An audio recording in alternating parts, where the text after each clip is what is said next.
नमस्कार, मैं हूं के उपाध्याय। आप देख रहे हैं जनता टीवी। अतीक अहमद और अशरफ दो माफियाओं का अंत हो गया है, मगर माफियाओं के अंत के बाद अब सियासत तेज हो गई है। इस सियासत में कोई अतीक जी कह रहा है।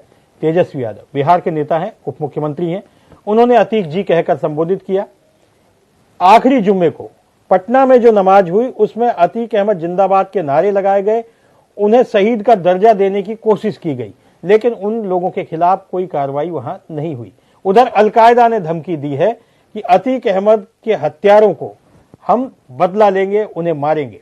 कुल मिलाकर के सियासत इतनी तेज है कि ये पता ही नहीं चल रहा है कि वो अतीक अहमद इतना बड़ा हत्यारा था, इतना बड़ा दुर्दांत अपराधी था, जिसे राजनीतिक संरक्षण भी था। उस राजनीतिक संरक्षण को एक तरफ करते हुए केवल अतीक अहमद की मौत पर आंसू बहाए जा रहे हैं, सिर्फ इसलिए क्योंकि वह एक ऐसे समाज से ताल्लुक रखता है जो एक बड़ा वोट बैंक है। उस वोट बैंक की राजनीति के लिए, तुष्टीकरण के लिए अतीक अहमद को फरिश्ता तक बताया जा रहा है। हालांकि इस पर समाजवादी पार्टी ने सबसे पहले राजनीति शुरू की। अखिलेश यादव ने ट्वीट किया था कि ये कानून व्यवस्था पर, लेकिन अब तो उनके प्रवक्ता खुलकर अतीक अहमद के पक्ष में आ गए हैं और वो पूरी तरह से कह रहे हैं कि ये कानून व्यवस्था का मामला है और तमाम सारी। लेकिन वे ये भूल जाते हैं कि अतीक अहमद को संरक्षण किसने दिया था, उसे विधायक किसने बनाया था, उसे सांसद किसने बनाया था। उसके खिलाफ मामले होते हुए भी वह बेरोक टोक डीजीपी के कार्यालय आता था, मुख्यमंत्री के दफ्तर में जाता था, तमाम सारे नेताओं के यहाँ विधानसभा के गलियारों में अतीक अहमद यहाँ घूमता रहता था। उसका खौफ इतना ज्यादा था कि कई व्यापारी अपना नाम तक नहीं बताते थे, जमीनें खरीदते थे, लेकिन उनकी जमीनों पर अतीक अहमद कब्जे कर लेता था। जमीनों को तो जैसे उसने ये समझ लिया था कि जमीनों पर सिर्फ और सिर्फ अतीक अहमद का हक है, और उससे पीड़ित जो लोग थे वे किसी भी समाज के थे, हर समाज के लोग उससे पीड़ित थे। बावजूद उसके उस पर इस तरह से सियासत होना, ये बात भी सही है कि अतीक अहमद को जिस तरह से मारा गया वह कानून व्यवस्था पर तो प्रश्न चिन्ह उठाता ही है। साथ ही पुलिस अभिरक्षा में जो कैदी जाते हैं उनको भी एक तरह का डर सताने लग गया है कि अगर पुलिस की हिरासत में इस तरह से मौत हो सकती है तो फिर व्यक्ति सुरक्षित कहाँ है। लेकिन अतीक अहमद को अमर कहने वाले, या अतीक अहमद को शहीद का दर्जा कहने वाले, या अतीक अहमद के पक्ष में खड़े होकर के वकालत करने वाले लोग उन लोगों के बारे में नहीं सोचते जिन्हें अतीक अहमद ने मारा, जिनके परिवारों को उजाड़ा, जिनकी जमीनें हथियाई, जिनके घरों के चिराग उजड़ गए।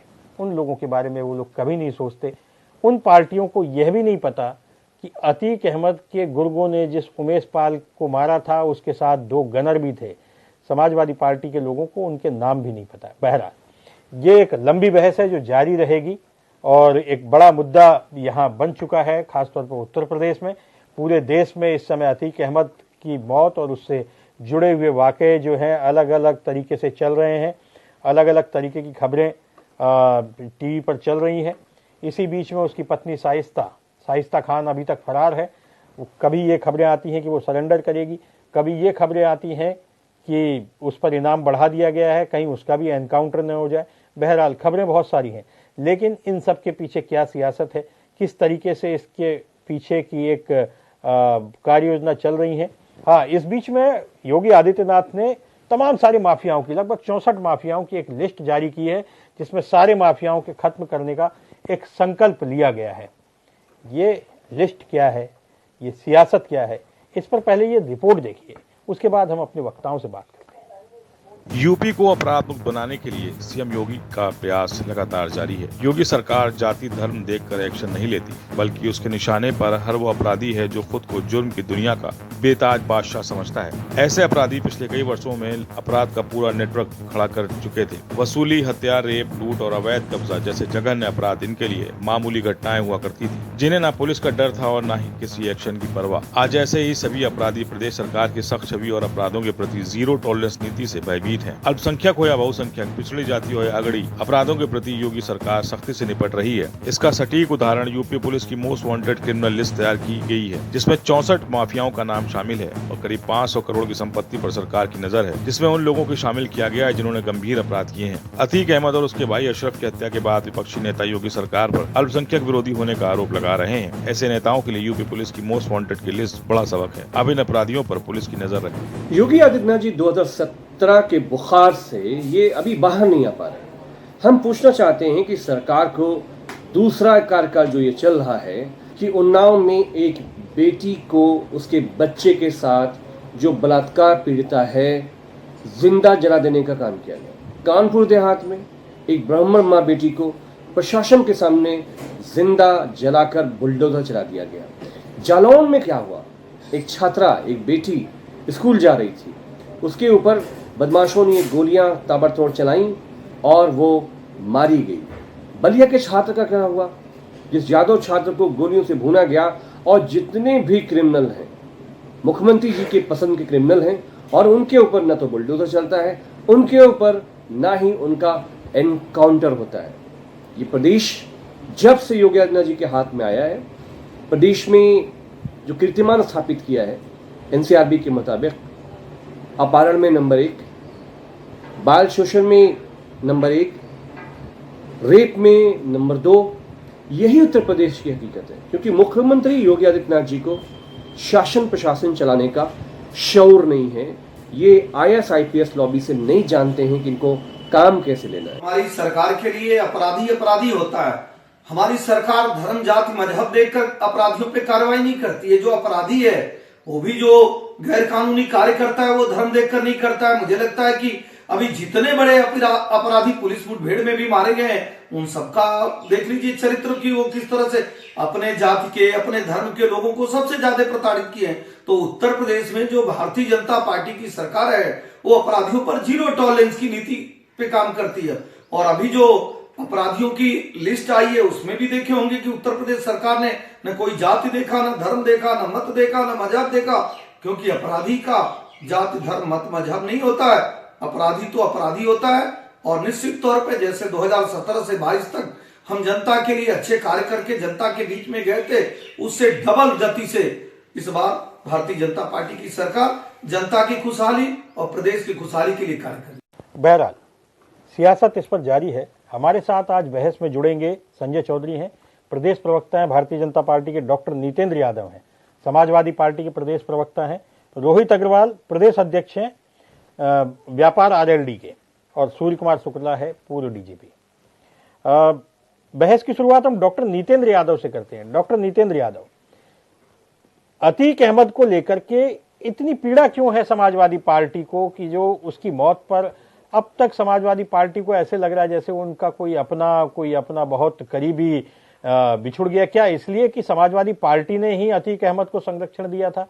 क्या इसलिए कि अतीक अहमद समाजवादी पार्टी के बूते ही पला बढ़ा, आगे बढ़ा? क्या इसलिए कि वो समाजवादी पार्टी से ही कई बार विधायक रहा?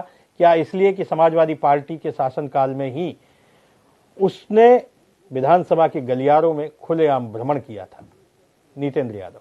हम सूर्य प्रकाश शुक्ला जी हमारे साथ में हैं, पूर्व DGP रहे हैं और राजनीतिक और आपराधिक मामलों पे उनका बड़ा एक अच्छा अध्ययन भी है, उन्होंने इस पर काफ़ी काम किया है। सूर्य कुमार शुक्ला जी, ये जो अब राजनीति हो रही है अतीक अहमद के मरने पे, पहला सवाल तो ये कि पुलिस अभिरक्षा में अगर किसी की इस तरह से हत्या हो जाती है, चाहे वो अपराधी हो चाहे वो निरपराध हो, जो भी हो, पुलिस हिरासत में था, न्यायिक हिरासत से उसे रिमांड पर भेजा गया था और उसने ये आशंका जाहिर की थी कि उसे साबरमती से पेशी पर न भेजा जाए, उसकी हत्या हो सकती है।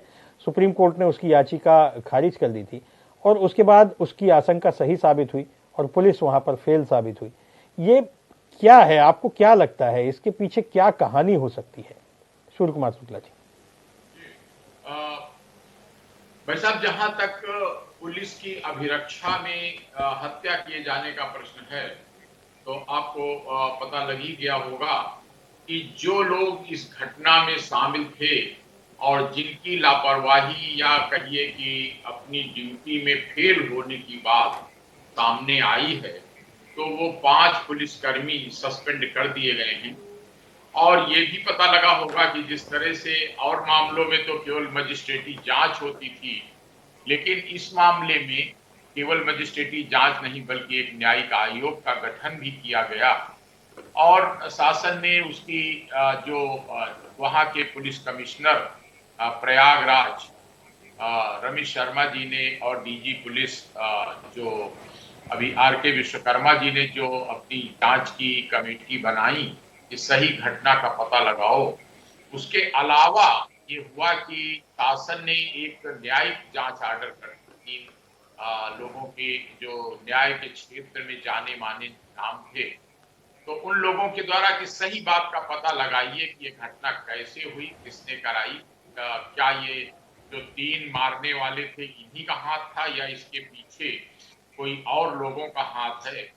तो इन सब बातों का जो घटनाक्रम हुआ उसमें आप ही बताइए कि अगर ऐसा हो जाए कि पुलिस की अभिरक्षा में मान लीजिए कोई ले जाया जा रहा है और मार दिया जाए, तो आप भी तो यही करेंगे कि भाई जांच करो, जिसकी गलती हो, ढिलाई हो या लापरवाही हो, उस पर पूरी एक्शन की जाए, सजा दी जाए।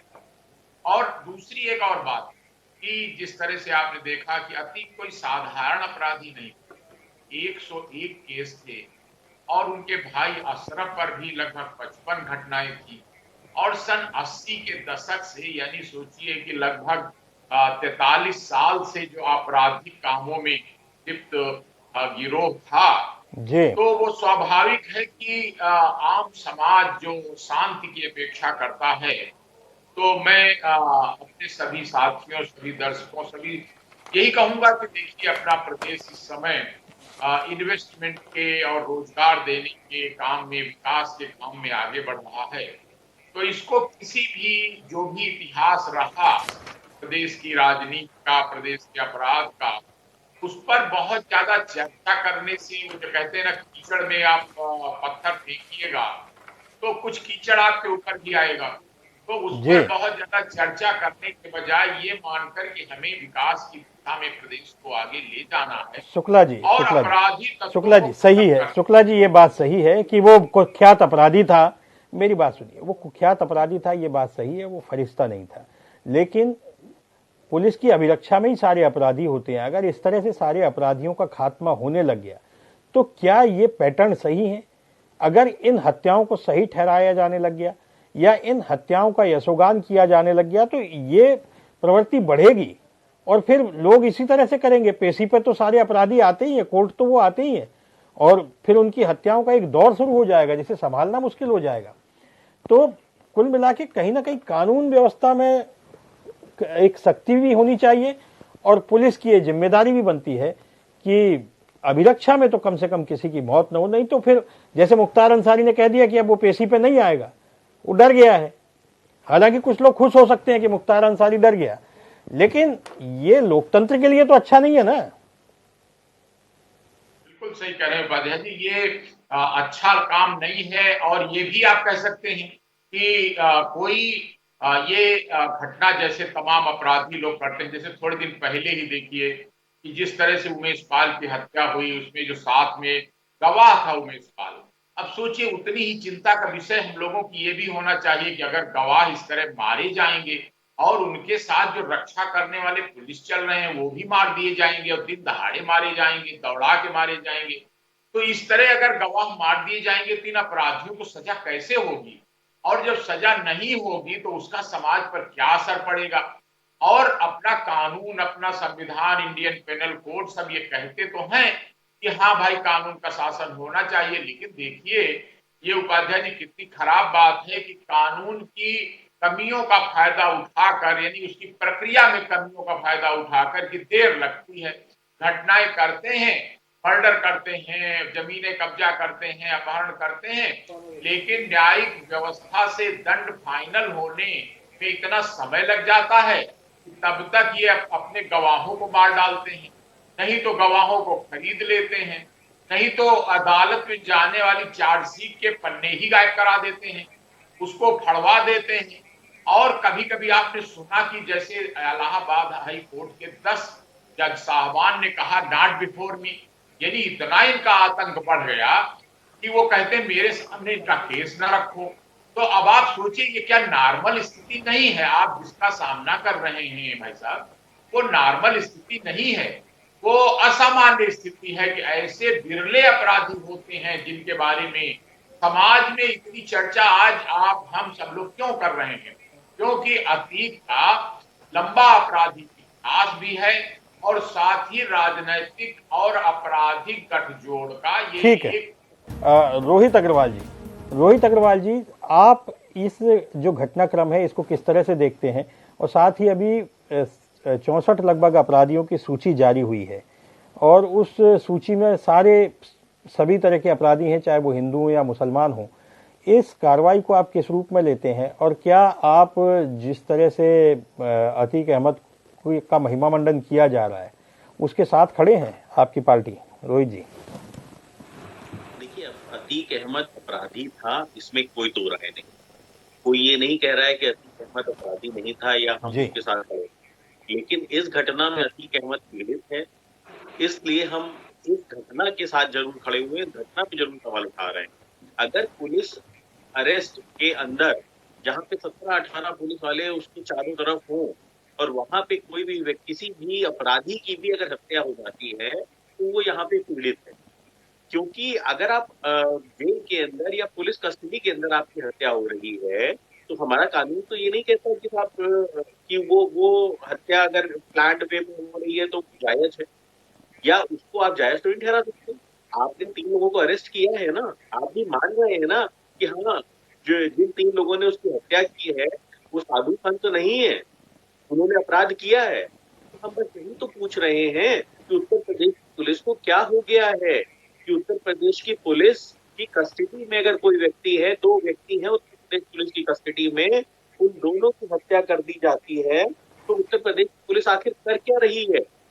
यही पुलिस तो मुख्यमंत्री को सुरक्षा देती है, डिप्टी सीएम को सुरक्षा देती है, मंत्रियों को सुरक्षा देती है और प्रदेश की आम जनमानस को सुरक्षा देती है। तो ये पुलिस इतनी अगर कमजोर पुलिस है हमारे उत्तर प्रदेश की, तो आप बताइए एक आम नागरिक अपने आप को सुरक्षित कैसे महसूस करेगा? भाई, कोई भी व्यक्ति अगर कस्टडी के अंदर है और वहां पे उसके साथ कुछ भी अगर गलत होता है तो उसको पीड़ित कहना, ये तो नहीं कह सकते आप कि साहब उसको हमने ये कह दिया कि नहीं अतीक अहमद को हमको क्लीन चिट दे रहे हो, लेकिन अतीक अहमद पुलिस कस्टडी के अंदर था ना। ऐसी स्थिति में उसकी हत्या हुई है तो उसको सवाल नहीं पूछा जाएगा, लचर कानून व्यवस्था पे सवाल नहीं पूछा जाएगा। अरे कल लखनऊ के अंदर एक बेटी की चेन खींच ली गई, सीसीटीवी फुटेज के अंदर सामने आ रहा है कि 2 लड़के आते हैं, उसकी चेन खींच के चले आते हैं। ये तो बहुत छोटी घटना हो गई उसके आगे फिर तो आप सोचिए कि उत्तर प्रदेश के अंदर हो क्या रहा है। भाई, आप तो कहते हो कानून का राज है, और हो क्या रहा है? स्थिति ये कि पुलिस कस्टडी के अंदर आदमी मार दिया जाता है, फिर आप कहते हो सवाल ना पूछे विपक्ष। अब विपक्ष सवाल ना पूछे तो कौन पूछे? दूसरी चीज, आज आपने 64 अपराधियों की लिस्ट जारी की, उसके बारे में आपने रोहित जी एक सवाल बताइए। रोहित जी आप तो 6 साल से आप सरकार में हैं, आपका दूसरा कार्यकाल चल रहा है। उत्तर प्रदेश की जनता ने आपके ऊपर दोबारा जो है विश्वास जताते हुए आपको दूसरा कार्यकाल दिया है और 6 साल हो गए आपको सरकार के अंदर। तो ये अपराधी कर क्या रहे थे अभी तक? 6 साल में आप क्या कर रहे थे ये बताइए, इसका जवाब दीजिए ना। कि ये 64 अपराधियों की आपने लिस्ट जारी की, 35 जेल में। रोहित जी 35 जेल में है, तमाम अपराधियों के खिलाफ कार्रवाई हुई है, बहुत सारे अपराधी एनकाउंटर में मारे भी गए हैं। 0 क्राइम इतनी बड़ी आबादी में मुझे नहीं लगता कि संभव है, लेकिन बावजूद माफिया राज और जो ऑर्गेनाइज क्राइम था उस पर अंकुश लगा है। मुझे याद है उत्तर प्रदेश में आने से लोग डरते थे। जब पूर्ववर्ती सरकारों का शासन हुआ करता था तो यहाँ उद्योग धंधे लगाने कोई नहीं आता था, कोई बिजनेस के लिए नहीं आता था, क्योंकि यहाँ की वसूली, अपहरण उद्योग और किडनैपिंग वगैरह वगैरह तमाम तरह के माफिया राज चलते थे, वो किसी को पनपने नहीं देते थे। आज वो स्थिति तो सुधरी है। डॉक्टर नितेंद्र, आपसे सवाल ये है कि ठीक है अतीक अहमद मारा गया, आपने जो सवाल उठाया, आपके नेता ने जो सवाल उठाया, यह भी सही है कि पुलिस अभिरक्षा में अगर कोई अपराधी मारा जाता है तो कानून व्यवस्था पे सवाल उठना लाजमी है। लेकिन अतीक अहमद को अतीक अहमद बनाया किसने? इसे अतीक अहमद और बड़ा माफिया डॉन बनाने का काम तो समाजवादी पार्टी ने किया। उससे टिकट दिया, अपनी पार्टी से टिकट दिया, उनकी पार्टी से चुनाव लड़ा, उससे रैलियां हुई, उसने समाजवादी पार्टी के पक्ष में प्रचार किया, मंच पे शोभायमान होता था वो आदरणीय मुलायम सिंह जी के साथ भी, अखिलेश जी के भी साथ, और आज समाजवादी पार्टी उसकी मौत का मातम मना रही है। संजय जी, एक के सवाल लगातार ये उठ रहा है अभी। हाँ जी, हाँ संजय चौधरी जी, मेरा सवाल ये है कि समाजवादी पार्टी लगातार अतीक अहमद की मौत पर सवाल उठा रही है। कल पटना में आपने सुना होगा कि अतीक अहमद अमर रहे के नारे लगाए गए, उन्हें शहीद का दर्जा दिया गया, और तेजस्वी यादव तो उन्हें अतीक जी कह चुके हैं। तो कुल मिलाकर ये जो सियासत हो रही है उसकी मौत पर, हालांकि जो हुआ वह भी गलत हुआ, लेकिन अब जो सियासत हो रही है वह भी गलत हो रही है। ऐसे में आपकी पार्टी, आप क्या सोचते हैं? इसके बाद नितेंद्र जी से सवाल लेते हैं। संजय जी। देखिए, पार्टी इसका नजरिया एकदम साफ है कि किसी भी अपराध में जो अपराधी है वो केवल अपराधी है। उसको जाति के आधार पर, धर्म के आधार पर मुझको लगता है कि नहीं देखा जाना चाहिए। और अगर हम अपराधियों में भी जाति देखेंगे, अपराधियों में भी धर्म देखेंगे, तो ये एक कुशल प्रशासन के लिए अच्छा नहीं है। लेकिन विपक्ष के राजनीतिक दल जिस प्रकार से अपराध में भी जाति ढूंढ रहे हैं, अपराध में भी धर्म ढूंढ रहे हैं और उसके आधार पर जो काम कर रहे हैं उसमें एक सीमा से नीचे चले जा रहे हैं। समाजवादी पार्टी तो कर ही रही है, लेकिन विपक्ष के और दल भी उसमें पीछे नहीं है। हमने इलाहाबाद में ही देखा कि समाजवादी पार्टी के साथ कांग्रेस जो मिलकर चुनाव लड़ी थी, उसका एक सभासद का जो नुमाइंदा था वो अतीक अहमद की मजार पर जाता है, वहां राष्ट्रध्वज उसकी मजार पे रखता है, सैल्यूट करता है और मांग करता है कि उसको भारत रत्न मिलना चाहिए। जब राजनीति इस स्तर तक गिर जाए, जब राजनीति में राजनेता इस प्रकार से जाति के आधार पर देख के वोटों के सौदागर बन जाएं, तो मुझे लगता है कि ये राजनीति की निम्नता की पराकाष्ठा है। इससे अगर बचा जाएगा तभी उत्तर प्रदेश में बेहतर शासन की व्यवस्था और अच्छी तरह से बढ़ सकती है। निश्चित रूप से भारतीय जनता पार्टी ने अपराध के खिलाफ बड़ा एक मुहिम चलाई है। अभी हमने उसका एक नमूना देखा है कि कैसे पंजाब के अंदर वहां की सरकार कह रही है कि मुख्तार अंसारी को बचाने के लिए सुप्रीम कोर्ट में जो 50 लाख से भी ज्यादा का बिल स्टेट की तरफ से खर्च हुआ था, उसका अब वो अदा करने को तैयार नहीं है। ये सरकार के पटल पर सार्वजनिक हो गया है। तो राजनीतिक दल अगर अपराध के पक्ष में इस तरह से खड़े हो जाएंगे कि वे न उसका पोषण करेंगे बल्कि उसे अपनी तरफ से राजनीतिक और सरकारी समर्थन भी देने के लिए चले आएंगे, तो ये अच्छी स्थिति नहीं है।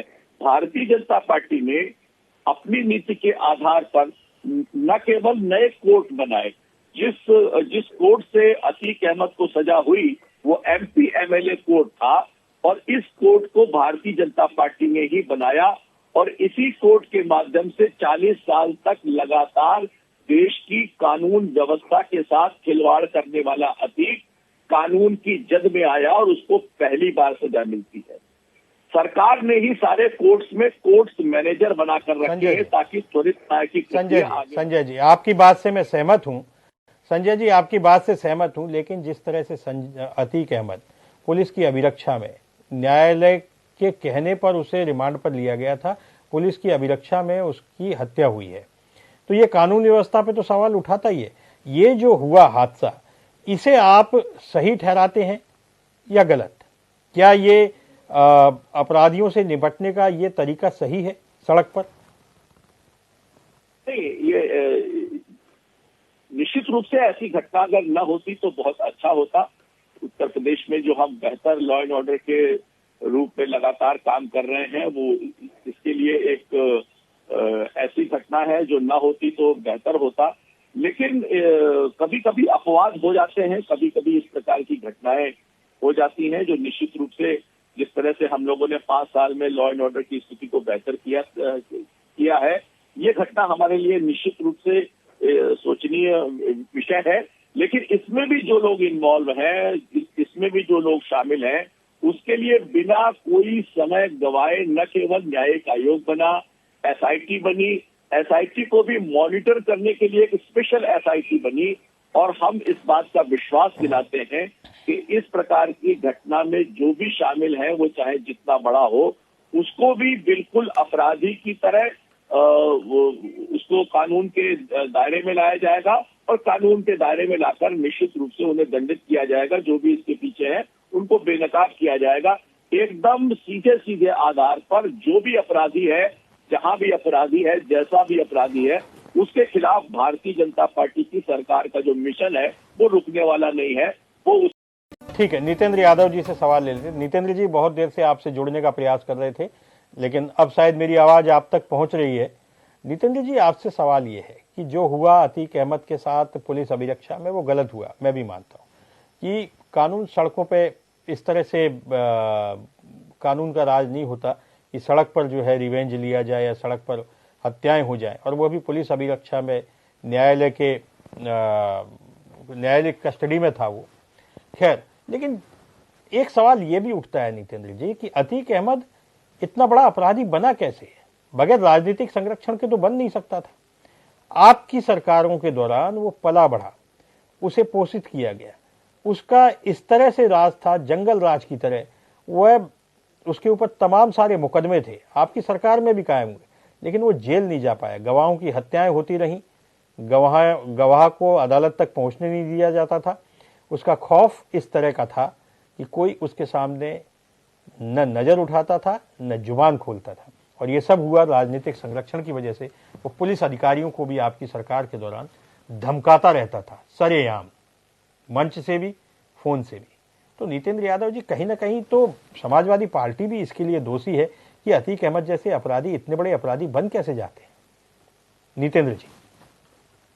जी बिल्कुल उपाध्याय जी, मैं आपकी इस बात का पहले तो खंडन करता हूं कि उसको समाजवादी पार्टी ने इतना बड़ा अपराधी।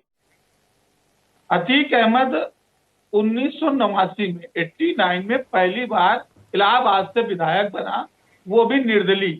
उसके बाद में 91, 99 तक निर्दलीय विधायक हुआ।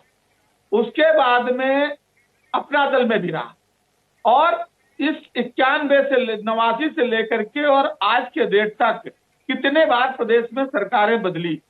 उत्तर प्रदेश में भाजपा की भी सरकार आई, कल्याण सिंह जी, राजनाथ जी, रामप्रकाश गुप्ता, तीनों मुख्यमंत्री भारतीय जनता पार्टी के हो चुके उसी दौर में। इसी दौर में मायावती जी की दो बार सरकार रही, और आदरणीय नेताजी की भी सरकार रही। 3 साल का कार्यकाल आपकी भी तो रही थी। चलिए मान लेते हैं नितेंद्र जी मैं मान लेता हूं ये नकारा सरकारें थी, ये नकारा मुख्यमंत्री थे।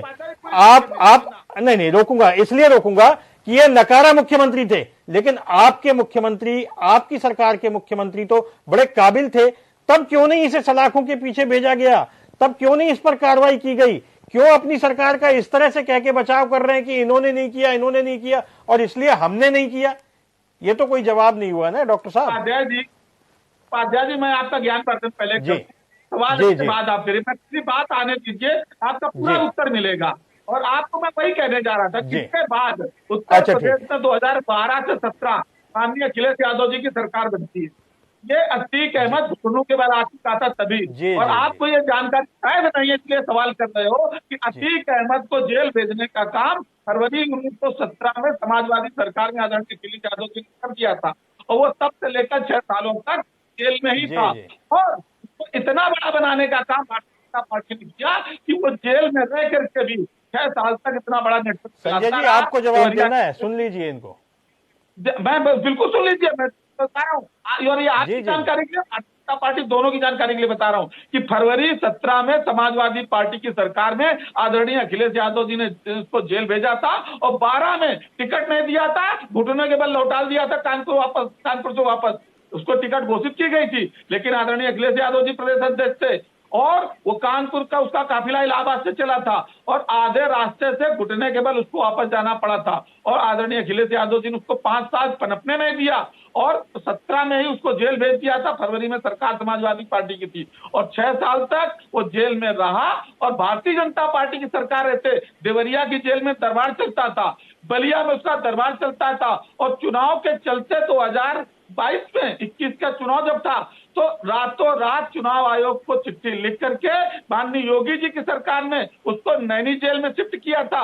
और इसके बाद में जब वो सूरत में गया, तो सूरत से वो अगर दरबार चला रहा था, सूरत में भारतीय जनता पार्टी की सरकार थी, और यहाँ उत्तर प्रदेश में सरकार थी। इसके बावजूद उमेश पाल की हत्या हो जाती है, ये किसका फेल्योर था?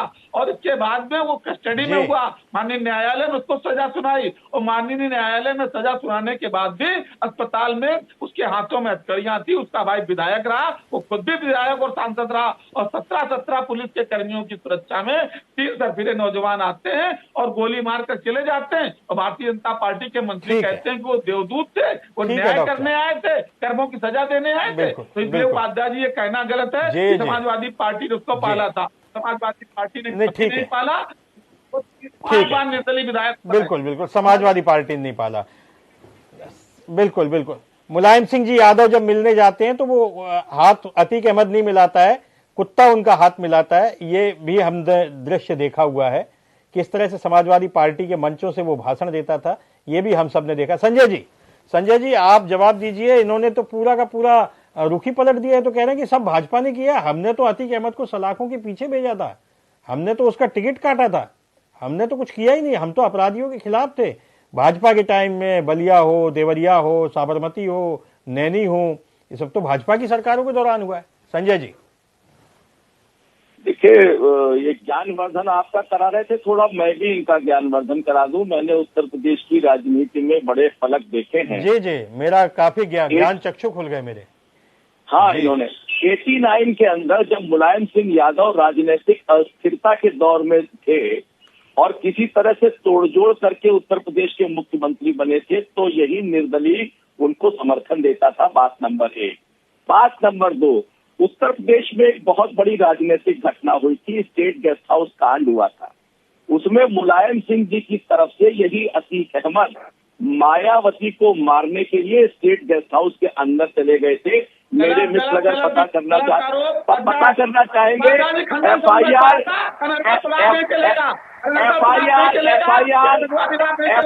की कॉपी में मुख्तार अंसारी का नाम है।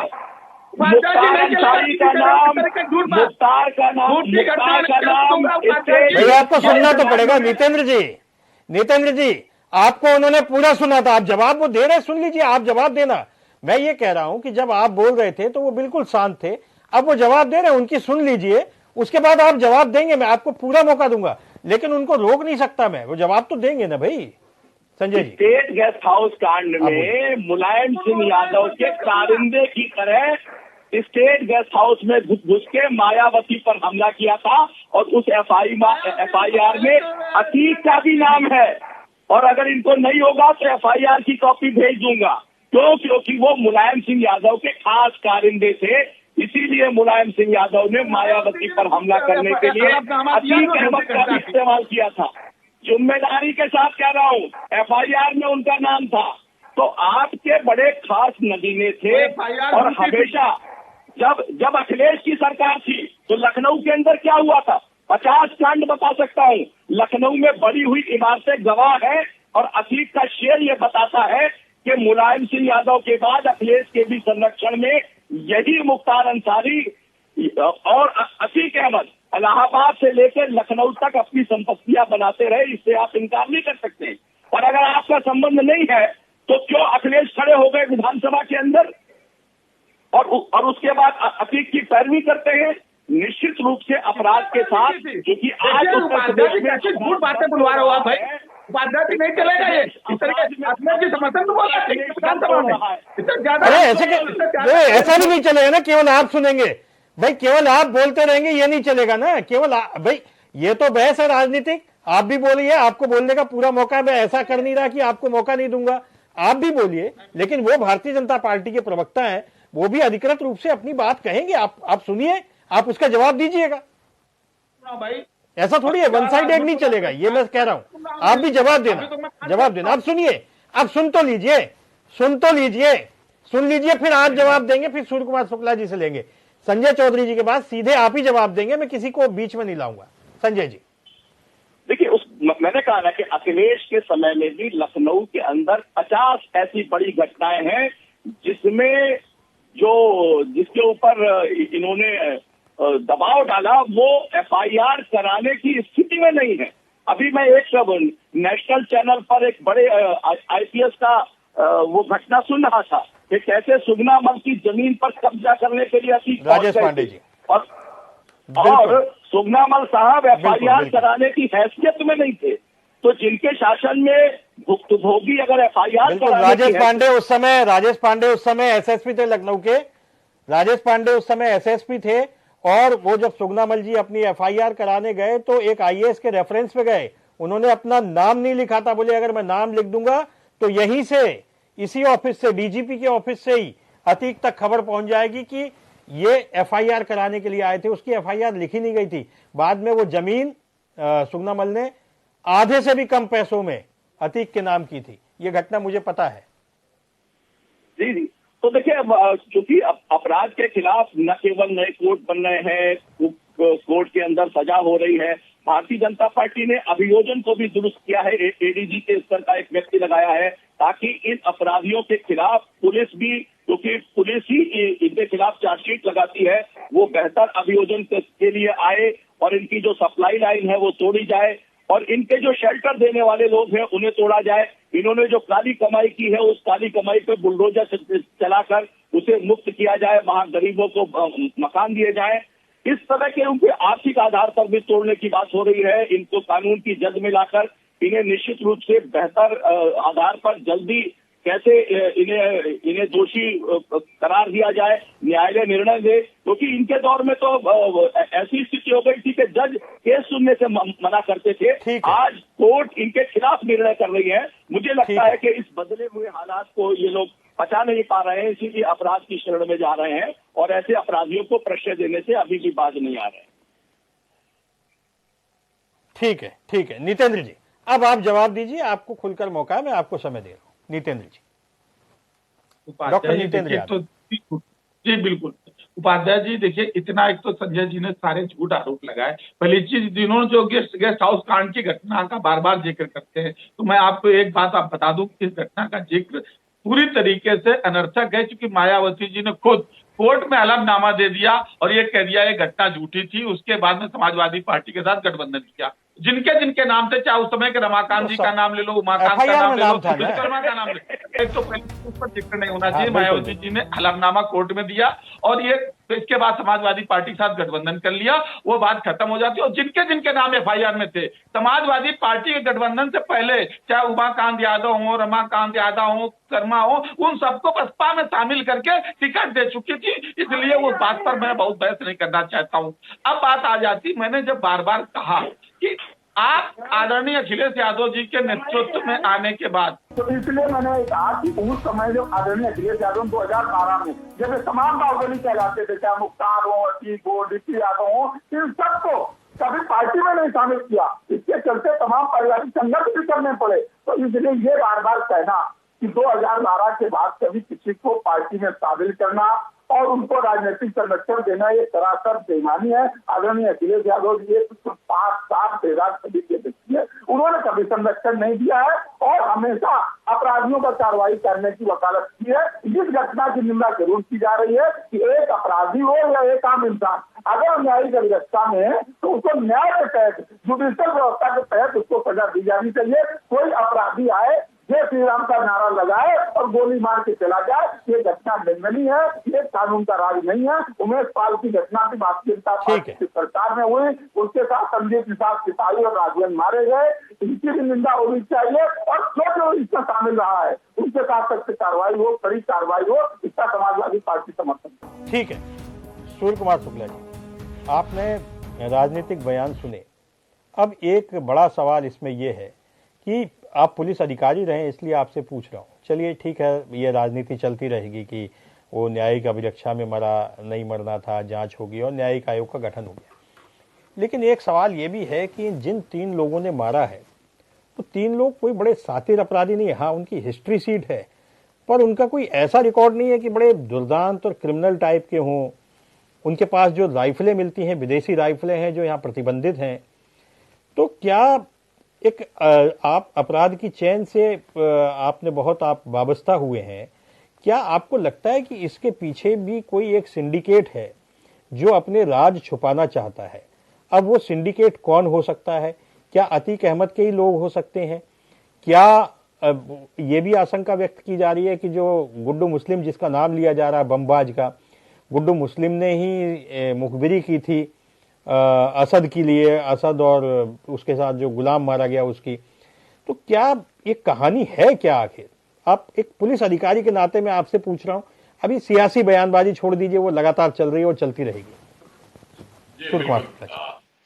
उपाध्याय जी, जहां तक ये 3 नई उम्र के लड़कों द्वारा, जिनका बहुत लंबा कोई आपराधिक इतिहास नहीं है और जिस दुस्साहस के साथ उन्होंने पुलिस के सामने उछल उछल कर गोलियां चलाई और अतीक और अशरफ को मार डाला, तो उससे अब तक के मेरे अपराध की दुनिया के और तफ्तीशों के अनुभव के आधार पे कह सकता हूं कि ये निश्चित है कि ये केवल इन 3 लड़कों का काम नहीं है। ये निश्चित रूप से इसके पीछे कोई फाइनेंसर है, इसके पीछे कोई बड़े अपराधी का हाथ है। और आप विश्वास रखिए कि जिस तरह से न्यायिक आयोग बना है और जिस तरह दो कमेटी उसकी अलग से इसकी तरफ से भी तफ्तीश कर रही हैं, तो आप विश्वास रखिए कि बहुत जल्दी आप लोगों के सामने पूरा दूध का दूध पानी का पानी आ जाएगा, प्रकट हो जाएगा कि ये घटना क्या थी। यद्यपि अभी कई बातें जो पुलिस की नॉलेज में आ भी गई हैं तफ्तीश की दृष्टि से, तो जब तक वो सारे अपराधी अकाउंट फार न हो जाएं, पकड़ न जाएं, तब तक अभी उनके नाम उजागर नहीं किए जा रहे हैं। लेकिन ये निश्चित है कि ये इनका इस्तेमाल किया गया है और जिस तरह से जिगाना पिस्टल और जिस तरह से उनके होटल में रहने की बात, वो सब उपाध्याय जी इन लड़कों की हैसियत की बात नहीं थी। और जिस दुस्साहस से उन्होंने वहां पर गोलियां चलाई, वो भी इनके बस का नहीं था अगर के पीछे कोई बड़े अपराधी का हाथ ना हो। अब वो सारी संभावनाएं अपराध शुक्ला जी, शुक्ला जी, क्या ये भी संभव है कि गुड्डू मुस्लिम पुलिस का मुखबिर हो सकता है, जैसी कि आशंका जताई जा रही है? अभी किसी के पास में नटसेल में कुछ नहीं है। और एक दूसरा साइस्ता जो है अभी तक फरार है। वो न अपने बेटे के अंतिम संस्कार में आई और न ही अपने पति के अंतिम संस्कार में पहुंची, पति और देवर के। तो आखिर साइस्ता गायब कहां हो गई? क्या पुलिस का पूरा नेटवर्क, पूरी कायनात लगी हुई है इस समय, पूरी सरकार उसके पीछे लगी हुई है, आखिर वो गायब कैसे है? वजह क्या है कि पुलिस को सफलता मिल क्यों नहीं रही है? ये भी सवाल तो खड़े होते हैं ना। अगर आप एक पुलिस अधिकारी की तरह सोचते हैं तो इसको किस तरीके से सोचते हैं? आपकी फाइंडिंग्स क्या है?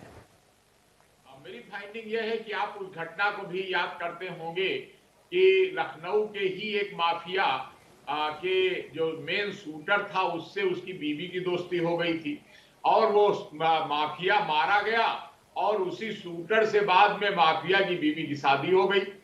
आपको वो भी घटना याद होगी कि बुंदेलखंड के एक अपराधी के नंबर 2 जो था वो उसने पुलिस को खबर कर दिया और मेन माफिया गैंग लीडर मारा गया और नंबर 2 वाला जो था वो गैंग का कमांडर बन गया। और इसके अलावा वो भी घटनाएं आपने बहुत सी सुनी होंगी कि जो बिल्डर लोगों के यहाँ पैसा लगा हुआ था एक मेरठ के अपराधी का, तो बिल्डरों को जब ज्यादा उन्होंने त्रस्त किया तो बिल्डरों ने किसी को पैसा दे दिया, सुपारी दे दी और शूटर लगा के उस बदमाश को मरवा दिया। और इसी तरह वो भी सुना होगा कि जहां उस बदमाश का पैसा लगा हुआ था उन लोगों ने पैसा न वापस देना पड़े, इसके लिए किसी छोटे छुटभैये क्रिमिनल को लगा के उसका मरवा दिया था। तो अपराध की दुनिया में ये सारी संभावनाएं होती रहती हैं। और अभी जो सही घटना होगी उपाध्याय जी, बहुत से पत्रकार भी लगे हुए हैं इन्वेस्टिगेटिव जर्नलिज्म में, तो वो भी लगे हुए हैं कि असलियत क्या थी पता लगाया जाए। तो आप विश्वास रखिए बहुत जल्दी इन बातों का खुलासा होगा। अभी तक जो घटनाएं हुई थी आपने सब सुना कि कैसे कैसे खुलासा हुआ। और दुर्भाग्य था प्रदेश का कि एक स्टेज ऐसी आई कि जब बहुत ज्यादा बहुमत किसी राजनीतिक दल का नहीं हुआ करता था और इस तरह के निर्दलीय विधायकों का समर्थन लेके सरकारें चला करती थी, गिर जाती थी, फिर बन जाती थी। अब अच्छी बात है कि राजनीतिक परिपक्वता जनता में भी आई है। जी बिल्कुल बिल्कुल ठीक है सूर्य कुमार शुक्ला जी, इसी के साथ हमारा समय यहीं समाप्त होता है। कई सवाल और लेने थे लेकिन समय इतना ही है। आप सब लोगों का बहुत बहुत धन्यवाद। अतीक अहमद और इसके बाद में जो सियासत जारी है वो अभी चलती रहेगी, हम आगे भी देखते रहेंगे। धन्यवाद, बहुत बहुत धन्यवाद।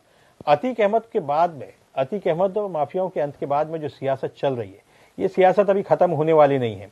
अभी तो शाइस्ता खान का सरेंडर होगा या एनकाउंटर होगा या वो गिरफ्तार होगी। गुड्डू मुस्लिम भी फरार है, गुड्डू मुस्लिम का क्या होगा, उसके साथ कई और लोग जुड़े हुए हैं। पूरा का पूरा एक नेटवर्क है। ये सामान्य अपराधी नहीं था, ये कोई गली का गुंडा नहीं था, इसके नेटवर्क इस देश के बाहर तक जुड़े हुए थे। आपको याद होगा कि अलकायदा ने भी कहा है, अलकायदा पाकिस्तान का संगठन है, इस्लामिक संगठन है, अलकायदा ने कहा है कि अतीक अहमद की हत्या का हम बदला लेंगे, उन तीनों को मार करके जो पुलिस की गिरफ्त में है जिन्होंने अतीक और अशरफ को मारा है। तो आप सोच लीजिए कि अतीक अहमद का नेटवर्क कितना बड़ा था। ISI से भी इसके लिंक होने की बात कही जा रही है। बाहर से पैसा मिलने के, फंडिंग मिलने के भी जानकारी पुलिस को मिल रही है, लेकिन वे सभी जानकारियां अभी सूत्रों के हवाले से हैं। उन सब की जांच होनी बाकी है। कुल मिलाकर के अभी सियासत भी जारी है, लेकिन ये सही है कि अतीक और अशरफ के मारे जाने से एक गुंडा युग का एक कहीं ना कहीं अंत हुआ है। और लेकिन जिस तरीके से मारा गया है वह सही नहीं था। पुलिस की अभिरक्षा में अपराधी न मारे जाएं, अदालतें अपना फैसला सुनाएं, या फिर पुलिस की कार्रवाई होती और पुलिस पर हमला होता तो पुलिस अपनी सुरक्षा में गोली चलाती है, ऐसे जिसे एनकाउंटर कहा जाता है। हालांकि संविधान में एनकाउंटर जैसा कोई शब्द नहीं है, लेकिन यदि ऐसा होता है, क्योंकि आत्मरक्षा का अधिकार सभी को दिया है, न केवल पुलिस को बल्कि सामान्य जन को भी दिया है। जो लाइसेंसी रिवाल्वर रखते हैं उनको भी ये अधिकार है। बहरहाल इस सियासत को अभी चलना है, क्योंकि अतीक अहमद समाप्त हुआ है, उसके पीछे की कहानियां, उसके पीछे का गैंग, उसका सिंडिकेट, उससे जुड़े हुए लोग अभी भी बाहर हैं, उन्हें गिरफ्तार होना है। ये कहानी अभी और बढ़ेगी आगे। आप देखते रहिए जनता टीवी, समाचारों का सिलसिला जारी रहेगा। नमस्कार। मेन बात यह है कि गुड्डू मुस्लिम